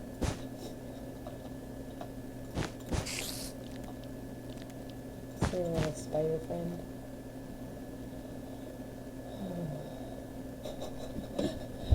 One time, I actually wanted to name tag. Actually, I don't even know if you can. You can name tag unfriendly mobs, but can you name a spider? Here. Nope, that's not how you name them. For some reason, I feel like I looked it up and you can. It's just. Or maybe you can't. I feel like you might be able to name spiders, but it does not appear to be that way. I would totally name one and keep it as my pet. In its own room, so it wouldn't have to bite me. But I would keep one as a pet, because I do really like spiders in real life. I don't love them when they're in my bed, but, you know, they're really cute. And they often destroy more pests than they cause pests. Than they are pest. Yeah, that makes sense. Okay, well, it's definitely better. It kind of looks like a tree.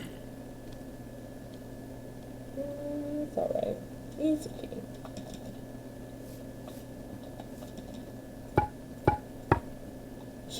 That bone block sound, though.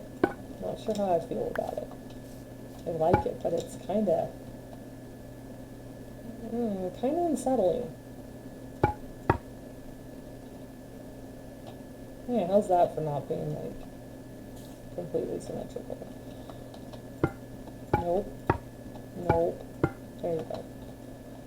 No. Nope, nope, nope. Yeah, that's more like it. And it kind of looks like the inside of a mushroom. You know how when you break open a plant, it'll often have like that spongy, especially a mushroom, they have that spongy edge when you cut mushrooms for dinner or something. Very similar. It kind of looks the same. Alright, we have a fantasy mushroom. And we have a log. Overgrowth and a cute little tree growing right next to it and burning zombies, I think. I don't feel so bad for him, but I'm actually going to go save him, maybe.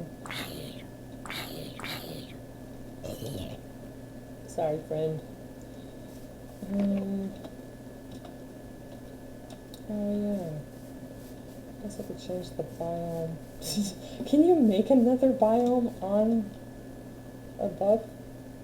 Could you, if it is possible to command a spawn of a biome, which I don't know if it is, I wonder if you can do another biome. Hello!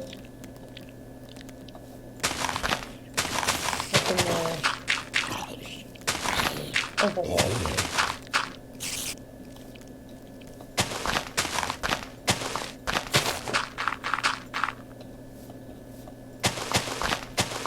And something I learned recently is how to copy and paste.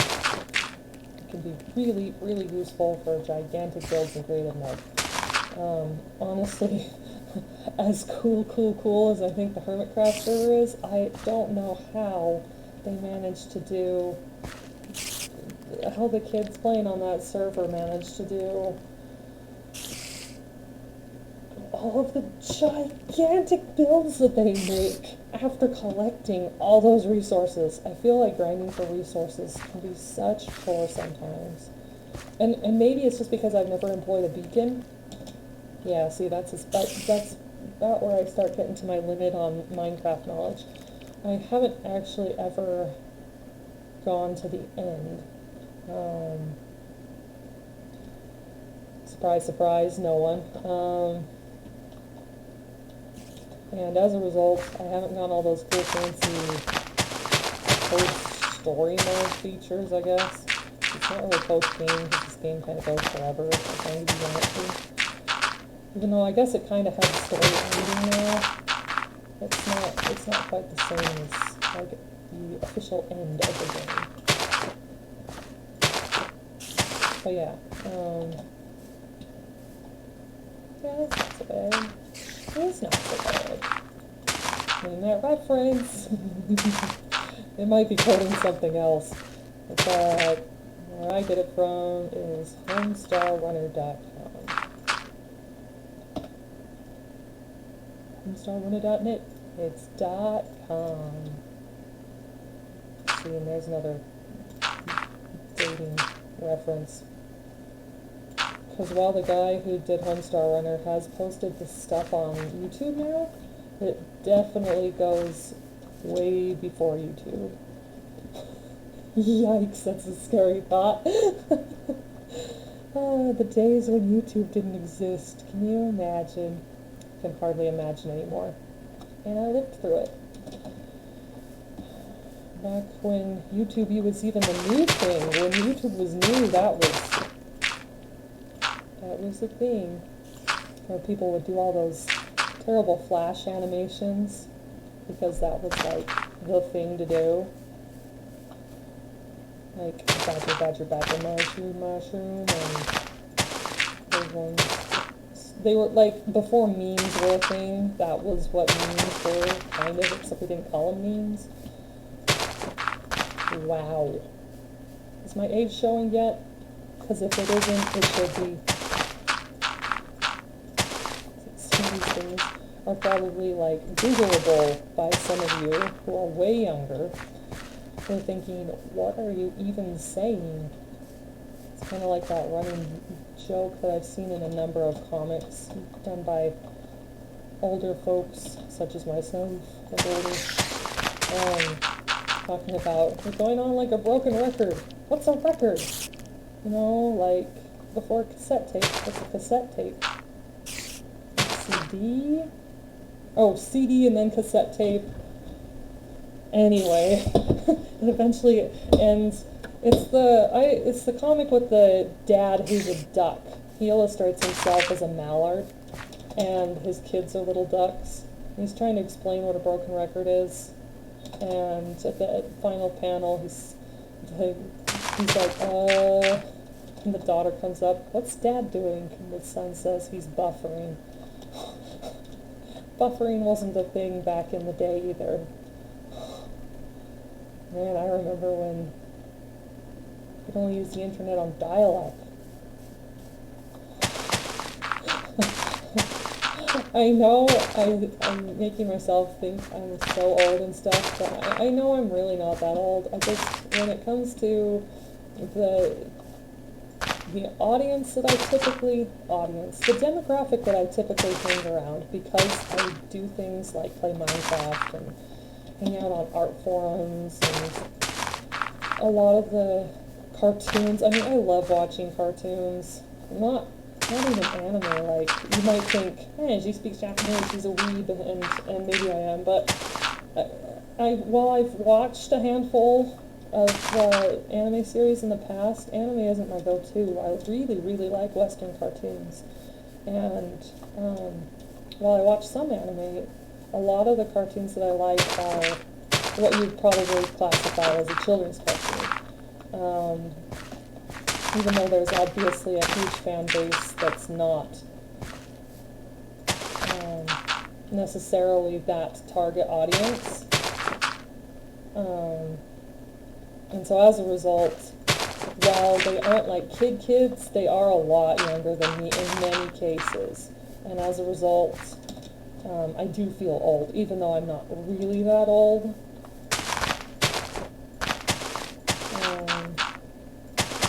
Yeah, it's just an interesting dynamic, I guess.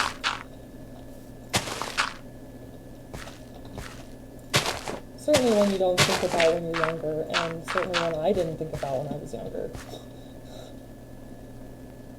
which is funny because now my parents are getting to the point where they can invoke their senior discounts.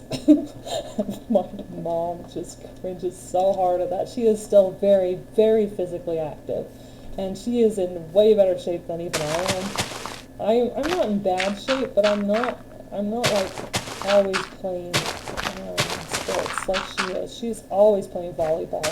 If it's the summer, she's playing 2-person team volleyball, and if it's winter, she's on 6-person team volleyball. And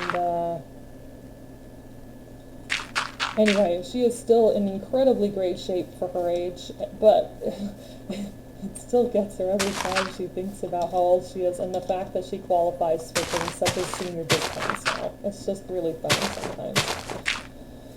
And I'm sure I'll get there someday, because that's part of life. You just get older and older and then you die. How exciting. Then there are those of us who actually believe in life after death, and for that, I'm glad I believe in that, because it gives me kind of a sense of, oh, there's more purpose to life than just like what I do every day. I'm gonna die and eventually be forgotten by most people, but it's okay, because I believe that life still goes on, and that's good, in my opinion. Some people it might terrify. I mean, I've been in a state of mind, like, depression is a very prevalent thing, I think, in many of our societies, mine included, and as a result, or I guess just as a byproduct of life, I have experienced depression a lot in my life, and there have been times where I didn't find happiness or any amount of comfort in knowing that life was after death, in what I've learned. In the way I believe, I did not find comfort in thinking that there was life after death, because sometimes I have been in a state of mind where life wasn't what I wanted to live. It wasn't what I wanted to do. I just didn't want to exist. And so I can see how some people might not consider that a comfort, but I feel like if you can get past depression and be in the state of mind that I am currently in, and you might get there someday. If you're currently experiencing depression, believe me, it is very challenging, and it is not something to scoff at. I'm glad it's far more recognized and understood than it used to be, but it's still a long way from really understood. And it can be really hard to explain to people who don't experience it, because there are still a lot of people who don't understand because they don't experience it. But keep trying. I'm sure you've heard this 1,000 times, and you've probably told yourself this 1,000 times, but if you just keep trying a little bit every day, just do something you enjoy, at least a little bit, eventually things will work out. In my case, I needed to resort to medication, and it helped me tremendously. Therapy also helped me a lot, like a lot, because it helped me analyze. Not all therapists are great, not all doctors are great. I understand that sometimes you just have bad experiences, but if you can find someone, and it's hard to make that first step, man, but if you can find someone that you feel is connecting with you on that level and can understand where you're coming from, it is really helpful to get their point of view, to get them to explain to you and help you kind of figure out and determine your own brain and how it's working. Because if you can identify what you're doing, and those of you who have been to therapy, or at least a good therapist probably know this, you can identify when you're entering those cycles and how to try and avoid them, or how to mitigate them anyway. Doesn't always work, especially when you're still figuring it out, but that's part of life, right? We all have different challenges, and I think that's one reason why we should show empathy for each other, is because we don't know exactly what everyone else is going through, and the person you just run into who's having a crummy day might be a jerk, And sometimes we're jerks too. And I don't think any of us, very, very few people, I think, can ever say they've never been a jerk. And I think the people who could say that would still think they have been a jerk at least at some point in their life, or at least on one day, one occasion. And I think more often than not, it's better to give people the benefit of a doubt than to just assume that they're just the worst person ever.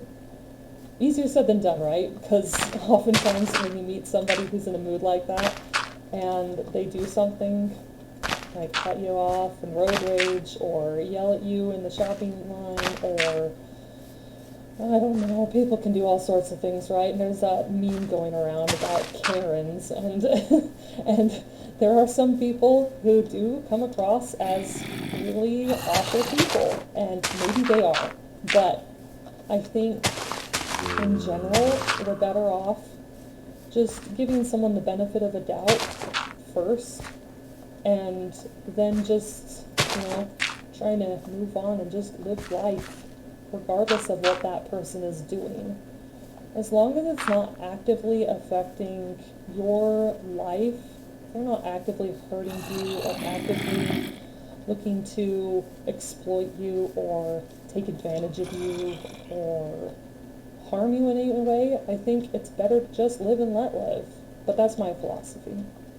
Because everyone's trying to figure life out, and not everybody thinks exactly the same way. In fact, in most cases, even people who have very, very similar beliefs or philosophies in life don't have the exact same way of addressing problems and circumstances. So I would say my husband and I have a very similar set of beliefs, which is why we decided we wanted to stay together. But even with those similarities, we still have different ways of approaching things and different ways of thinking of things. I get way more passionate about things than he does. Some things make me like snarl and grind my teeth, and I just don't want to deal with it, and I don't want to think about it because it just makes life unhappy, in my opinion. And those same things that just drive me crazy are things he can tolerate and things he doesn't mind, or in some cases they're things that he doesn't even have an opinion on, And so even though our personalities are not terribly similar, but even though our beliefs and philosophies are very similar, we definitely have our differences. And so you can imagine that people who are someone you don't know, or you've never met, or you've just met for the first time, and it was in a circumstance where you disagreed, is more than likely going to think very differently from you. And that's okay. I think the trick is learning how to communicate and trying to explain the way we think and the way we believe in a way that'll help the other person understand it. Even if they don't come to accept or embrace what we think, they'll at least have maybe a more clear understanding of how we think. And the same goes the other way. I think it's valuable to try and understand someone else, even if you don't agree with their, not to get into politics, because that is one of the things I absolutely loathe, because they're terrible in my opinion. My opinion on politics is going to be different than others, and I could say I like or dislike this candidate, and they could say they like or dislike the other candidate, but that shouldn't be like a deciding factor, I guess, to say, oh, they must be a horrible person then because they agree with candidate B and I agree with candidate A. We're all people, and I think that's the biggest thing that we need to remember in general. It's just that we all have different experiences, we all have different backgrounds, you don't know why someone thinks the way they do. Their parents might have taught them, they might have learned it because that's what they saw when they were growing up and they were learning. We're all continually learning, hopefully, because that's what life really is about, is just becoming a better and better person. Or at least in my opinion. Some people might just think it's just survival or whatever, but I like to think that life is for trying to better ourselves and become better people. Just because our opinions is for, speaking of politics, one of my younger sisters likes a particular candidate that I really don't like, and I still love her. She's still my sister. I still love hanging out with her. It's just not something that we necessarily see the same way. And she can see something that I don't. I don't agree with her, and I don't have to change my opinion to match hers, but I still want to be her sister. I still want to hang out with her. I have all kinds of friends from all different backgrounds because I have this interest in language. Not even just East Asian languages, but I have so many friends from so many different places around the world. One of the things I really want to do in my lifetime is move to another country that doesn't speak English and live there. Like, I could see myself wanting to live there for the rest of my life because I just think it's so cool. My friends who have come here into the United States to learn English and who have stayed here, I just find it so inspiring. And that's just a prime example of different thinking, because you're going to have different customs, you're going to have different culture. Things are just different in different places, and I don't know, while I think, in my personal opinion, there is a universal good, I don't think there is one path to reach that universal good or ultimate truth. I think there are very many different routes that we can take to find that, and I don't think there's one right way, if that makes sense. But that's just my opinion.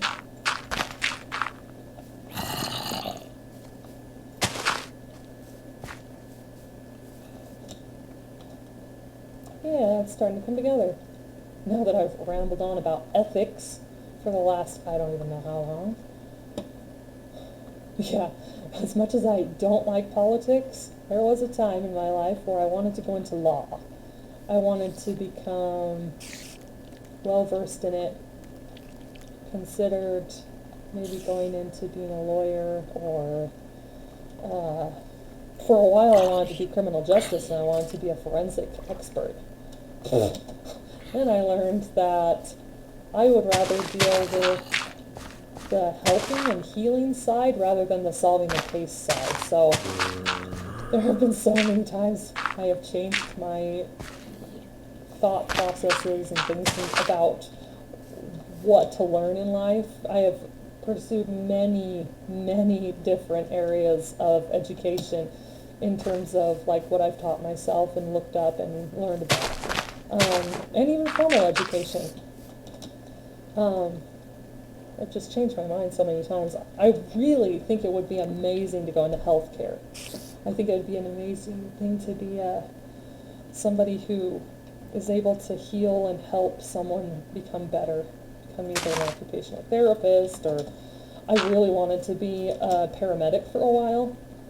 I think the adrenaline rush is really fun, but I also don't think it's so fun that I've actually gone through with it, obviously. That's another example of where I've had difficulty actually committing in life.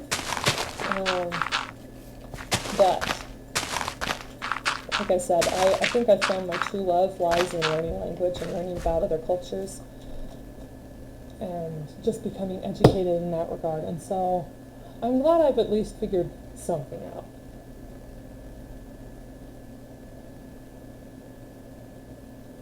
Sorry, I gotta get a drink. I've been talking way too long. Okay, well, okay. Okay, well, we have our log that blends way too good. Blends in way too well with the surrounding area. Now I'm second guessing my decision to use acacia wood because this is just such a gray biome already. I mean, yeah, you look at it and it says, hey look, this is green, but it's very, very unsaturated green.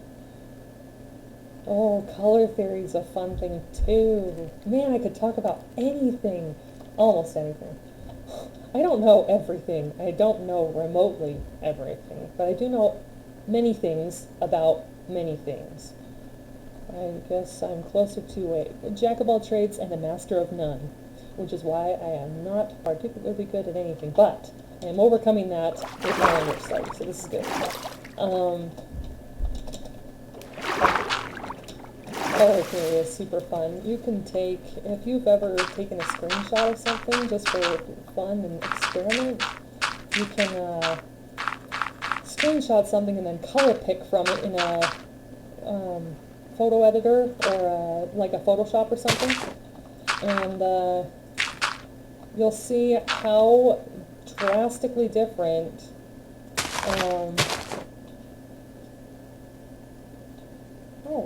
oh no, that's not coarse dirt.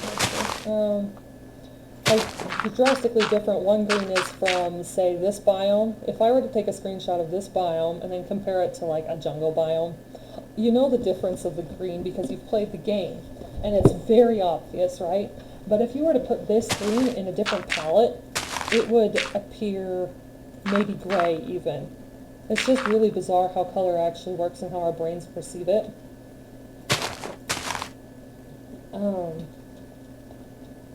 Because, and I think that's one reason why sometimes people disagree on what color something is.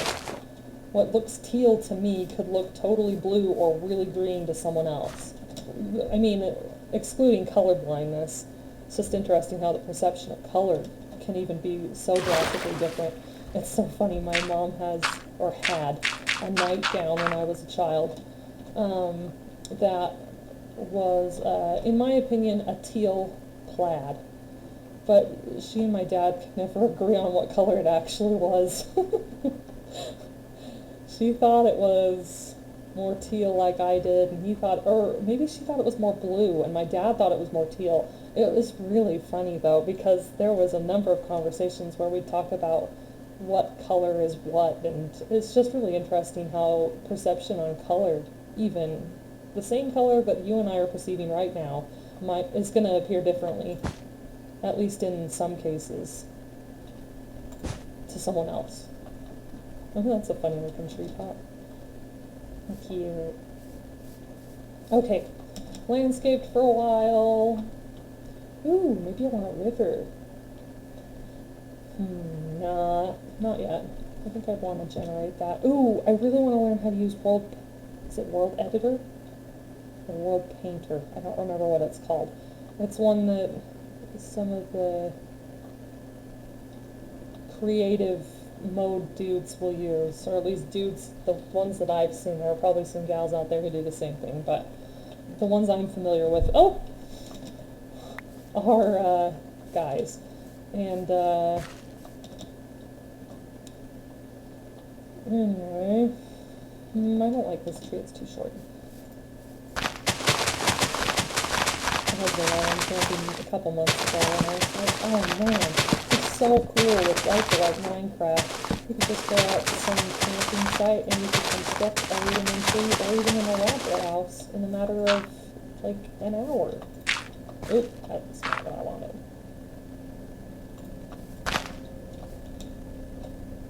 I mean, that'd be really cool.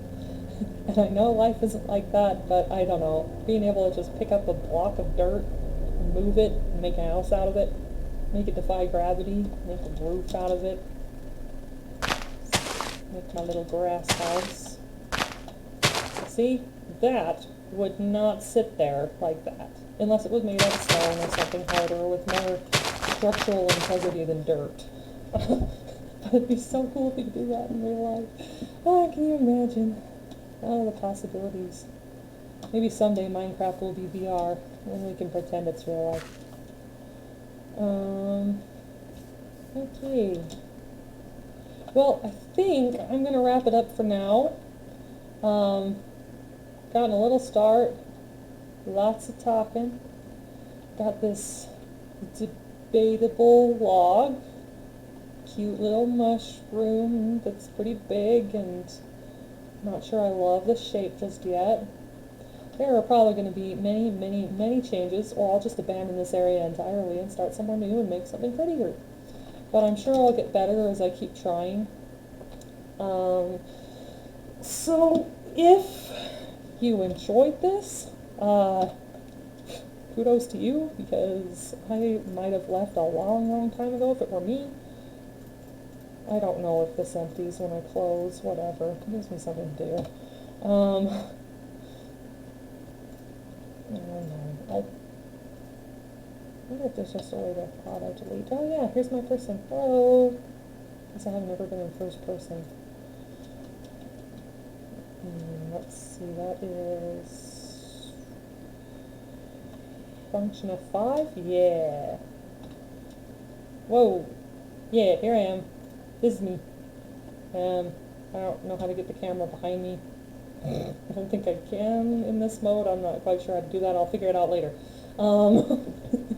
Anyway, so if you did like this, thanks for hanging around. It was super fun to just chat and just practice this and learn a little bit about Minecraft and my own thoughts in general. Thanks for hanging out, and if you want to come back in the future, feel free to. And if you want to chat next time, let me know.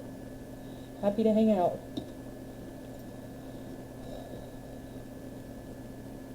This was a lot of fun, though.